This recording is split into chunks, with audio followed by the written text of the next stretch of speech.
News tonight, new developments in the murder of 23-year-old Braxton Phillips, who was shot and killed at an Ashwaubenon apartment on March 1st. Court documents reveal one suspect was in a relationship with Phillips and the other suspect was not happy about it. The First Alert update, Samantha Cavalli has more on a possible motive behind what may have happened the night of March 1st. Samantha. Bill and Cammie, in the 24-page probable cause report, Keilana Brunette initially told police that she had nothing to hide, but just last week she admitted to intentionally lying to law enforcement to assist the other suspect in this case, Prez Wade. It alleges Brunette concealed and destroyed evidence, including both her and Wade's cell phones and SIM cards. When the cell phone records were found, it pinned Brunette to the apartment around the time the homicide had occurred.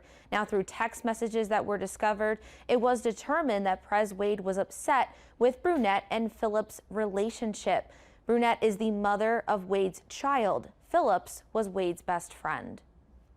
Her behavior is not only egregious and criminal, it's very significant and serious to the highest level, obstructing investigations and law enforcement, particularly with the loss of a member of our community, is very serious conduct.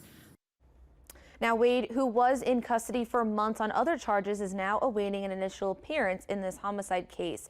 Brunette's bond was set at $10,000 cash, and she's back in court July 10th. Bill.